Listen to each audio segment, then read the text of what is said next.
하나님의 말씀은 디모데후서 4장 1절로 8절까지 말씀. 하나님 앞과 살아있는 자와 죽은 자를 심판하실 그리스도 예수 앞에서 그가 나타나실 것과 그의 나라를 두고 엄히 명하노니 너는 말씀을 전파하라.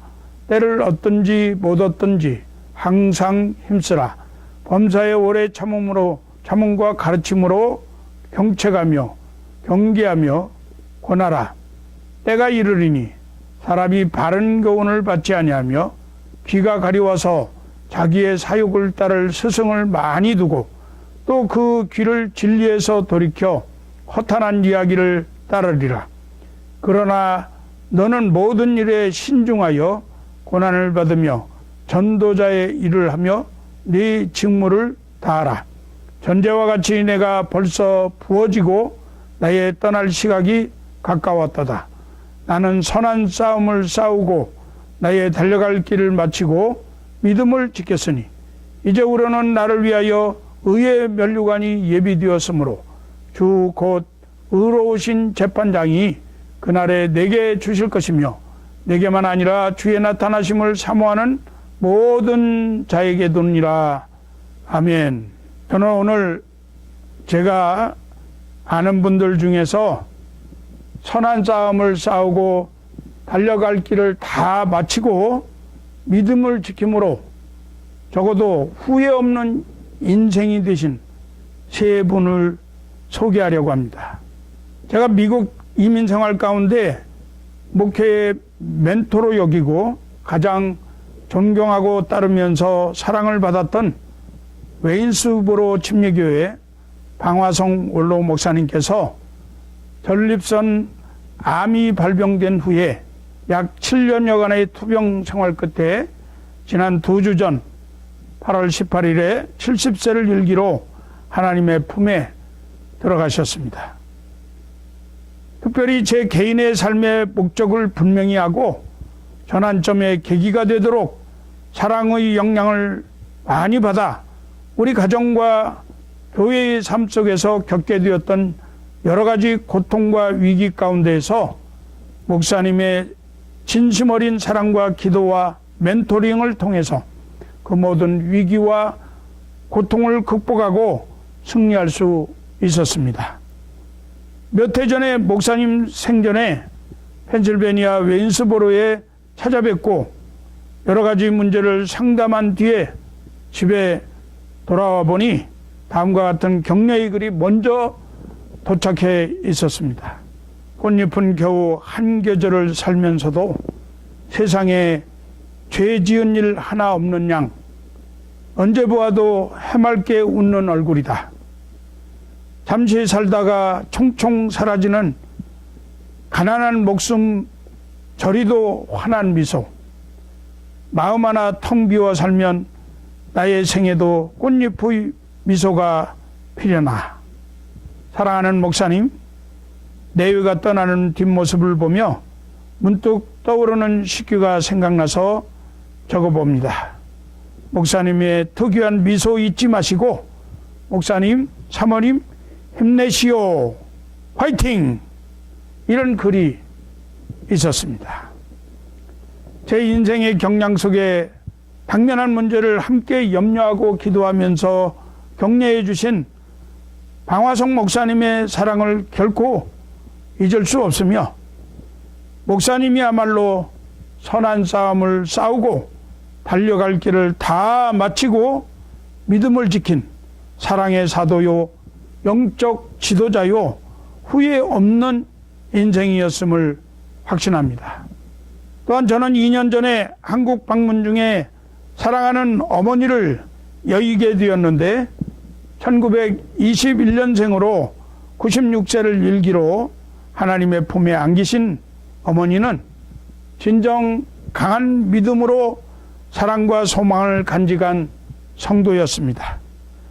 돌아가시기 며칠 전까지 거동은 조금 불편해도 귀도 밝으시고 말씀도 똑똑하게 하셨습니다. 어머님은 초등학교 교육도 받지 못했으나 시집 와서 예수 그리스도를 믿고 신앙생활을 하면서 글을 읽고 쓰는 것을 성령의 능력으로 깨우치셨으며 교회 부엌일은 도맡아 섬기셨고 아침 금식으로 일생을 기도하시면서 자리에 앉기만 하면 성경 말씀을 떠듬떠듬 수백 독을 하신 분입니다. 여기 보시는 것처럼 40년 전 제가 사들인 이 성경책이 부풀어 오르고 두꺼워지고 책장이 너덜너덜 닳아버려서 마치 그 상처를 싸맨 듯이 반창고로 여기저기 군데군데 붙여놓은 모습이 참 애잔하기도 합니다. 교회를 개척했다는 말씀을 드리니까 하시는 말씀이 교회와 강단 잘 지키고 성도들 마음 아프게 하지 말고 자식들 위해 기도 많이 하면서 건강하게 살아라. 이제 사는 형편이 좀 힘들겠구나. 이제 내 성경책은 다 녹아서란 말은 닳았다는 말이죠.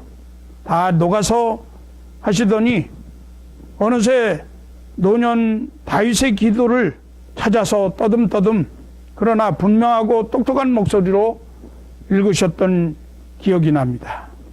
시편 71편 1절로 2절 말씀, 여호와여 내가 주께 피하오니 내가 영원히 수치를 당하지 않게 하소서. 주의 의로 나를 건지시며 나를 풀어주시며 주의 귀를 내게 기울이사 나를 구원하소서. 이것이 노년된 어머니의 기도였던 것입니다. 마지막 임종을 앞둔 며칠 전에 정신이 온전할 때에 마침 저희가 한국 방문 중이어서 목사인 막내 아들과 며느리 앞에서 예수 그리스도를 구세주로 고백하고 흔들리지 않는 믿음을 확실히 하면서 하나님께 소망을 품고 나의 갈 길 다가도록 예수 인도하시니 이렇게 찬송하면서 하나님의 나라에 들어갈 준비를 하신 어머니는 진정 선한 싸움을 싸우고 달려갈 길을 다 마치고 믿음을 지킨 후회 없는 인생이셨습니다. 우리 부부는 지난주에 노스캐롤라이나 애쉬블에 있는 빌리 그레함 트레이닝 센터를 다녀왔습니다. 두 번째 방문으로 이번에 빌리 그레함 목사의 서거를 추념하며 다녀오면서 얻은 교훈은 모든 영광을 하나님께로 돌리는 그의 겸손함과 진실함, 성경 말씀에 대한 깊은 사랑과 하나님을 의지하고 기도하는 흔들림 없는 믿음이었습니다. 빌리 그레함 목사는 미국 남침예교 목사로 1918년 11월 7일 노스캐롤라이나주의 샬롯에서 태어나서 2018년 2월 21일에 99세의 나이로 세상을 떠났습니다. 1952년 이후에 한국에 여러 차례 그리고 1992년과 1994년에 북한을 방문해서 김일성 주석에게 복음을 전하는 등 역사상 존재했던 개신교도 중에서 문화와 종교, 정치 체제를 넘어서 전 세계에 있는 가장 많은 사람들에게 한평생 복음을 전한 복음 전도자였습니다. 빌리 그레함 목사님은 모든 영광을 하나님께 돌리는 겸손과 진실함으로 많은 시간을 기도에 할애하는 끊임없는 기도의 사람으로 언제나 하나님의 말씀에 따라 살기를 원하면서 하나님의 말씀에 대한 사랑과 흔들림 없는 믿음을 간직한 선한 싸움을 싸우고 달려갈 길을 다 마치고 믿음을 지킨 진정 후회 없는 인생이었다고 말할 수 있을 것입니다. 우리는 저마다 주어진 일생을 살아갑니다. 사람에 따라서는 사는 날수가 좀 길기도 하고 짧기도 하지만 그것은 그리 중요하지 않습니다. 심야 요한은 30을 조금 넘게 살았지만 그 누구보다도 값진 생애를 보냈습니다. 그런가 하면 모세는 120살까지 오래 살면서 보람된 일을 많이 했습니다. 중요한 것은 생애의 길고 짧음이 아니라 하나님께서 우리 각자에게 주신 일생을 후회 없이 살아가는 것입니다. 우리가 지난해 나를 돌이켜보면서 참 보람되게 살았다고 이렇게 말할 수 있다고 한다면 그처럼 행복한 일이 없을 것입니다. 이는 사회적으로 얼마나 성공했느냐, 또 경제적으로 돈을 얼마나 많이 벌었느냐를 두고 하는 말이 아닙니다. 이 세상에서 성공하고 거부가 되고 많은 업적을 남겼다 하더라도 후회스러운 인생을 살 수 있습니다. 솔로몬 왕을 보세요. 성공을 기준으로 한다면 솔로몬을 능가할 사람이 어디 있겠어요? 그는 모든 사람들이 부러워하는 부귀 영화를 마음껏 누린 사람입니다. 탁월한 지혜의 소유자였고 부강한 이스라엘 나라의 왕이었습니다. 그는 마음에 원하는 것을 금하지 아니하고 다 누렸다고 말했습니다. 그러나 그가 노년에 기록한 전도서를 보면 후회와 탄식으로 얼룩져 있는 것을 보게 됩니다. 전도서 1장 2절 말씀해 보니까 헛되고 헛되며 헛되고 헛되니 모든 것이 헛되도다. 14절에 보니까 내가 해 아래에서 행하는 모든 일을 본즉 다 헛되어 바람을 잡으려는 것이로다. 디모데에게 편지를 보낸 사도 바울은 솔로몬처럼 부귀 영화를 누리지도 못했고 권력자도 아니었지만 솔로몬보다 더 가치 있는 인생을 살았습니다. 그가 한때 교회를 핍박함으로 후회스러운 삶을 살았지만은 주님을 만나 회상한 그 이후로는 온전히 주님을 위해 헌신했습니다. 말년에 그는 자신의 지난날을 회고하면서 오늘 본문에 이렇게 유언으로 말씀하고 있습니다.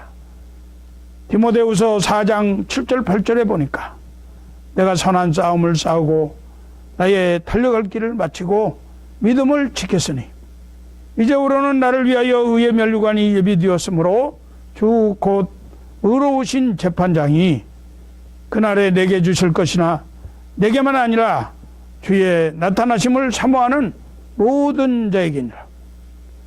사도 바울은 마치 개선 장군처럼 마라톤 경주에서 우승한 선수처럼 최선을 다했노라고, 그리하여 자신은 조금도 후회가 없는 인생이라고 당당하게 말씀하고 있는 것입니다. 그래서 저는 오늘 본문을 중심으로 후회 없는 인생을 주제로 우리 성도님들과 함께 은혜를 나누려고 합니다. 저와 여러분이 후회 없는 인생을 살아가기 원하거든 오늘 말씀이 주시는 교훈을 깨닫고 남은 인생을 사시기를 주의 이름으로 부탁합니다. 후회 없는 인생을 살기 위해서는 첫째로 선한 싸움을 싸우는 것입니다. 선한 싸움이라고 하는 것은 무슨 전쟁의 싸움을 의미하는 것이 아닙니다. 운동선수가 운동할 때 싸우는 그러한 싸움을 가리킨다고 생각합니다. 다른 성경 말씀에는 씨름이라고 표현했습니다. 영어로 레슬링이라는 거죠. 운동선수는 언제든지 규칙대로 싸워야 합니다. 규칙을 지키면서 싸워야 하므로 정직하게 싸워야 합니다. 그러나 온 정력을 다해서 최선을 다해서 싸워야 합니다. 이것이 참된 스포츠맨의 정신입니다. 선한 싸움이라고 하는 말은 참된 스포츠맨의 정신을 가지고 정당하게, 정직하게, 진실하게 싸우는 것입니다. 베드로전서 5장 8절 말씀에 근신하라 깨어라 너희 대적 마귀가 우는 사자같이 돌아다니며 삼킬 자를 찾나니 라고 말씀합니다. 이 세상은 악한 세상입니다. 악한 마귀가 우는 사자와 같이 성도들을 찾아다니면서 넘어뜨리려고 하는 세상입니다. 우리가 생의 길을 가려고 하면 끊임없이 두 가지 싸움을 해야 하는데, 첫째는 내 안에서 육체를 근거로 일어나는 모든 정욕, 욕심, 욕망, 이런 것들, 이런 모든 악의 세력과 항거에서 끊임없이 싸워야 합니다. 그뿐만 아닙니다. 밖으로부터 들어오는 유혹과 악의 세력의 항거에서 끊임없이 싸워야 합니다. 우리를 핍박하고 또 멸시하고 조롱하는 그러한 세태 속에서 싸워야 합니다. 사도 바울은 자기의 생을 이런 싸움으로 보았습니다. 이것은 우리가 하나님 앞에서 영적인 선한 싸움을 위하여 부르심을 받은 것을 의미합니다. 그래서 사도 바울은 성도를 선한 싸움을 싸우는 그리스도의 좋은 군사라고 말씀하고 있습니다. 디모데후서 2장 3절로 4절에 보니까 너는 그리스도 예수의 좋은 병사로 나와 함께 고난을 받으라. 병사로 복무하는 자는 자기 생활에 얽매이는 자가 하나도 없나니 이는 병사로 모집한 자를 기쁘게 하려 함이라. 사도 바울은 과거에 그리스도를 대적하는 그러한 사람이었습니다.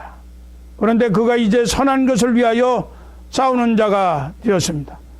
우리도 과거에는 하나님을 믿지 아니하고 예수 그리스도를 부인하면서 핍박하면서 예수 그리스도를 믿는 자들과 싸우는 사람들이었습니다. 그런데 이제는 하나님의 은혜의 복음으로 말미암아서 하나님을 위하여 악한 마귀의 세력과 싸우고 죄와 투쟁하는 성도가 된 것입니다. 참으로 우리는 하늘나라에 갈 때까지 그리스도의 좋은 군사가 되어서 마귀와 싸워야 합니다. 싸움에서 승리하기 위해서는 반드시 무기가 필요합니다. 그런데 우리가 싸울 것은 우리의 눈으로 볼 수 없는 영적 존재, 곧 마귀와 싸우는 것입니다. 영적인 싸움에 필요한 무기는 무엇이겠습니까? 사도 바울은 영적인 전쟁에 필요한 무기와 무장을 이렇게 말하고 있어요. 에베소서 6장 10절에서 13절 말씀에 끝으로 너희가 주 안에서와 그 힘의 능력으로 강건하여지고 마귀의 간계를 능히 대적하기 위하여 하나님의 전신갑주를 입어라. 우리의 실험은 혈과 육을 상대하는 것이 아니요 통치자들과 권세들과 이 어둠의 세상 주관자들과 하늘에 있는 악의 영들을 상대함이라. 그러므로 하나님의 전신갑주를 취하라. 이는 악한 날에 너희가 능히 대적하고 모든 일을 행한 후에 서기 위함이라. 한마디로 믿음의 선한 싸움에서 승리하기 위해서는 하나님의 전신갑주를 무장하라는 말씀입니다.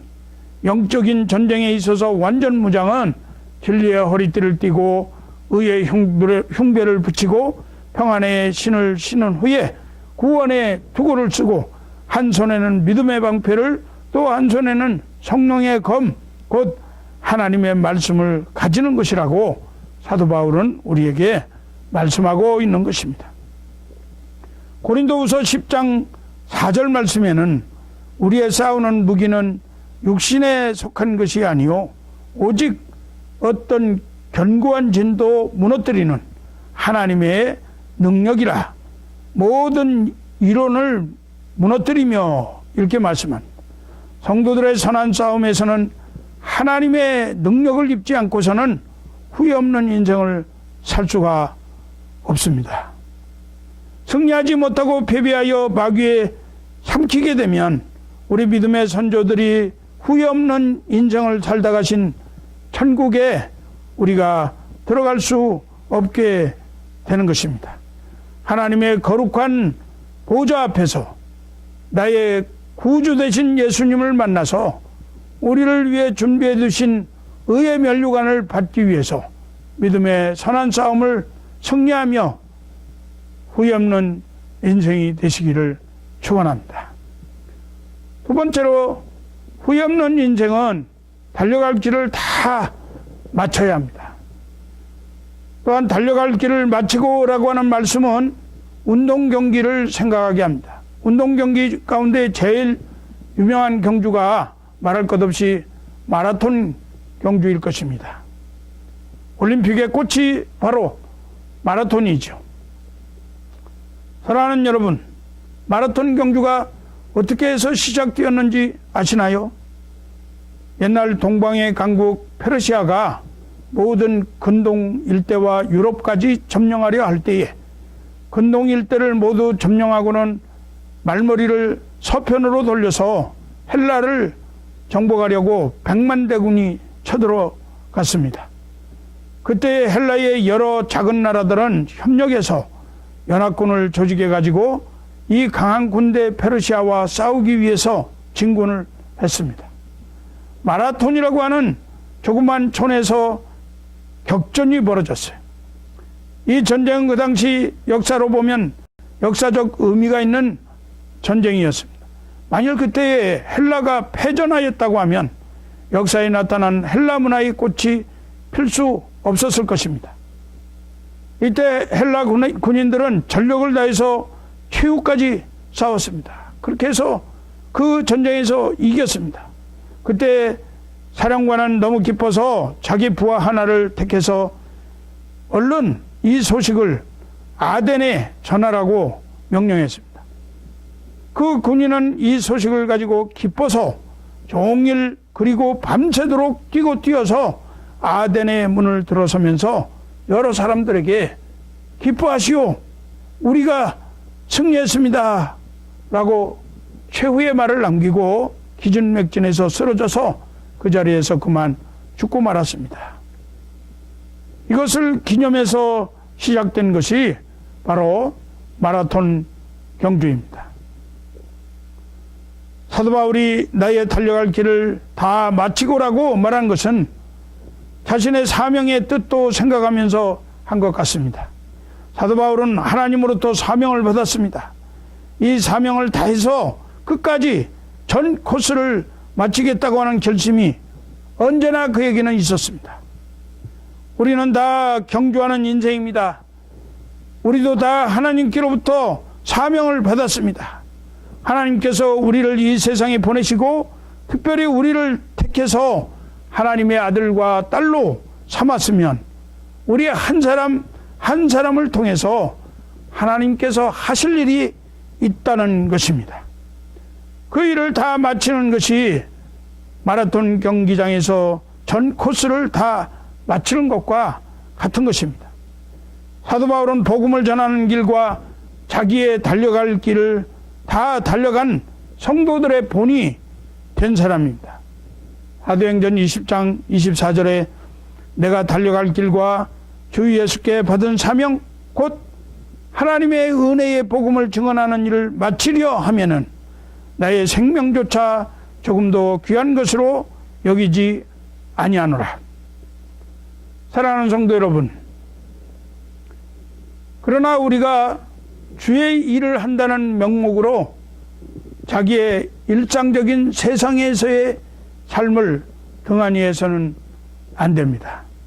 목회자는 목회자로서, 가장은 가장으로서, 학생은 학생으로서, 주부는 주부로서 그리스도인답게 자신에게 주어진 삶에서 최선을 다해야 합니다. 그래서 그러한 생활을 통해서 하나님의 영광이 나타나고 하나님의 이름이 거룩히 여김을 받게 되는 것이 곧 자기의 달려갈 길을 잘 달려간 후회 없는 인생이 되는 것입니다. 비록 이 세상이 패역한 세상으로 변했고 죄악이 관영했다고 할지라도 세상의 빛과 소금인 우리 그리스도인들은 하나님이 주신 생을 헛되이 보내서는 안 됩니다. 끊임없이 입술로 그리스도를 증거하고 가정과 사회에서 정직하고 성실하게 맡은 바 인생의 책임을 다하는 생활이야말로 나의 달려갈 길 주 예수께 받은 사명을 다하는 후회 없는 인생이라 할 것입니다. 참으로 우리 그레이스 라이프 한인교회 성도들께서는 신앙의 경주와 삶의 경주에 충실한 사람이 되어서 주님 앞에 설 때에 후회 없이 의의 면류관을 받아 쓰는 사람들이 되시기를 축복합니다.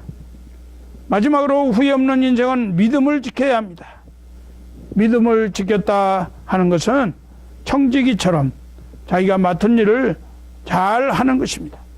사도 바울은 예수님을 만난 다음부터는 그 질그릇 같은 심령 안에 하나님께서 주시는 귀한 보배를 담았습니다. 그것이 바로 믿음이었어요. 주 예수께 향한 믿음.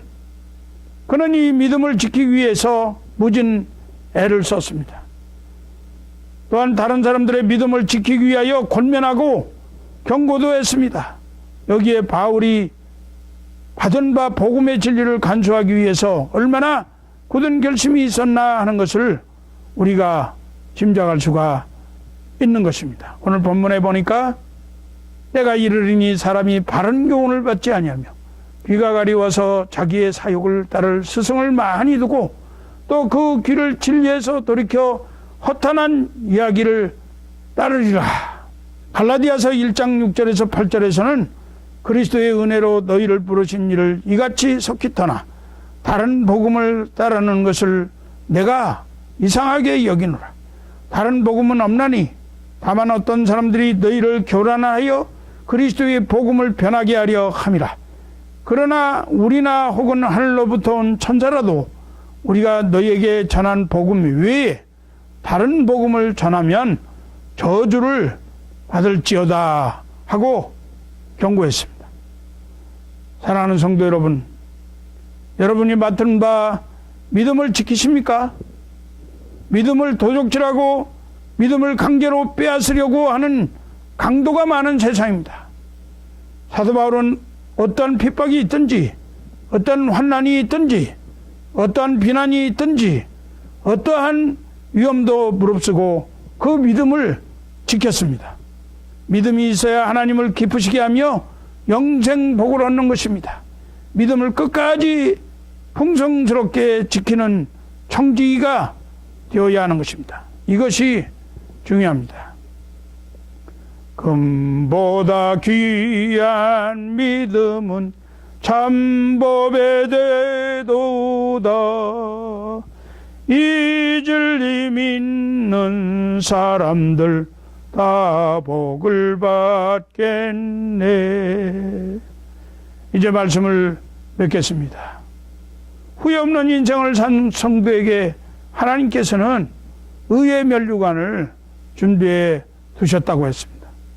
성경에 보면 어떤 때는 생명의 면류관이라고 했고 어떤 때는 영광의 면류관이라고 했습니다. 이것이 다 일종의 비유입니다. 마라톤 경기 대회에서 승리한 사람에게 감람나무 가지로 면류관을 만들어 씌워주었습니다. 이 면류관은 며칠 지나면 다 시들어버리고 맙니다. 그러나 우리가 달리는 영적 경주장에서 선한 싸움을 싸우고 달려갈 길을 다 마치고 믿음을 지킨 후회 없는 인생에게는 하나님께서 시들지 않고 쇠하지 않는 의의 면류관, 생명의 면류관, 영광의 면류관을 준비해 두신 것입니다. 이것은 사도 바울뿐만 아니라 예수를 믿고 예수를 사랑하고 예수를 나타내기 원하는 모든 그리스도인 인생들에게 같은 면류관을 주시는 것입니다. 참된 의인의 생활은 길이 되시고 진리가 되시고 생명이 되시는 예수님을 내 마음 가운데 영접하고 예수님을 따르는 그때부터 시작이 되는 것입니다. 그때부터 선한 싸움은 시작됩니다. 그때부터 다람쥐라는 경주는 시작됩니다. 이때부터 믿음을 지키는 청지기의 생활이 시작되어지는 것입니다. 사랑하는 여러분, 주 예수 그리스도를 여러분 모든 삶의 구주로 영접하십니까?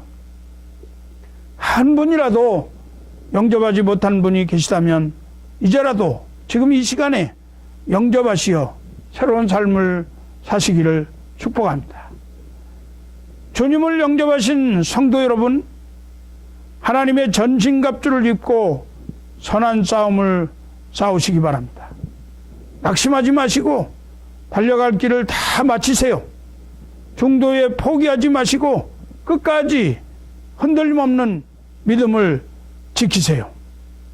요한계시록 3장 8절에서 11절 말씀에 볼지어다 내가 네 앞에 열린 문을 두었으되 능히 닫을 사람이 없으리라. 내가 네 행위를 아노니 네가 작은 능력을 가지고서도 내 말을 지키며 내 이름을 배반하지 아니하였도다.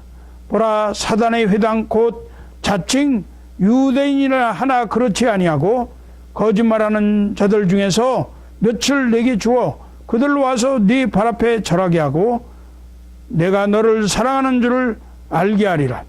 네가 나의 인내의 말씀을 지켰은즉 네가 또한 너를 지켜 시험의 때를 면하게 하리니 이는 장차 온 세상에 임하여 땅에 거하는 자들을 시험할 때라. 내가 속히 오리니 네가 가진 것을 굳게 잡아 아무도 네 면류관을 빼앗지 못하게 하라. 사도 요한이 반모섬에서 하나님의 계시로 말미암아서 7교회의 환상을 보았을 때 예수님께서 필라델피아 교회를 향해서 칭찬하신 말씀입니다. 믿음을 지킨 교회를 향해서 주신 말씀이에요. 믿음이 없이나 하나님을 기쁘시게 할 수 없고 하나님이 계신 것과 하나님이 자기를 찾는 자들에게 반드시 상 주심을 믿어야 합니다. 적은 믿음이라 할지라도 끝까지 지켜서 하나님의 축복과 약속을 받는 성도가 우리 모두 되기를 바랍니다. 우리에게 믿음을 주신 하나님께 감사하며 끝까지 믿음을 지키는 후회 없는 인생을 사시기를 다시 한번 주의 이름으로 축복합니다.